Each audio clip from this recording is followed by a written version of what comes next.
வாழ்க்கை பிரிஞ்சு போய் நீ சீரழிஞ்சு போய் 3 நிமிஷத்தில் உட்காந்த மாதிரி உட்காந்து நடுவழியே உட்காந்த மாதிரி உட்காந்து இன்னைக்கு போர்க்காலத்தில் உட்காந்துருக்கிறதாயி இந்த வேலையதாயி இந்து மேலே இன்னைக்கு எத்தனையோ சித்திரவாத எத்தனையோ மதிக்கெட்டு போய் இன்னைக்கு ஒரு பைத்தியரி கோலமாக உட்காந்து இன்னைக்கு இருக்கிறதா பறக்கிறதா ஏதாச்சும் உயிரை மடிச்சுக்கலாமா இன்னைக்கு மாங்கிலியோ அடுத்தவளை நம்பி போயிட்டானா உண்டுனா உண்டு இல்லைன்னு இல்லை இந்த இல்லையா அடுத்தவங்களோட சுற்றிட்டு இன்னைக்கு ஆகாதுங்கிற அளவு உட்காந்துருக்கிறதாயி இந்த இல்லையா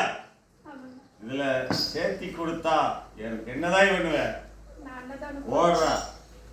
போ ஜெயிச்சு தர மர கட்டில் இருக்கிறதாயி வெப்பாட்டி கட்டில் போட்டு தர வச்சுட்டான் புரியுதா உண்மையே இல்லையா உடைச்சு சொன்னா சில மக்கள் இங்க என்னைய மோசமான சாமின்றுவாங்க இது நடக்குதா இல்லையா இதுல இருந்து நான் ஜெயிச்சு கொடுக்குற உன் வாழ்க்கை வெற்றி வழி தர பயப்பட வேண்டாம் உன்னை நம்பி வருமா பண்ணிட்டார அஞ்ச வேண்டாம் பா அது கட்டில் இருக்குதப்பா சரிங்கப்பா அந்த கட்டை உடைச்சு சரிங்கப்பா அந்த குழந்தைய வாழவேங்கப்பா சரிங்கப்பா நான் இருக்கிற கூட சரி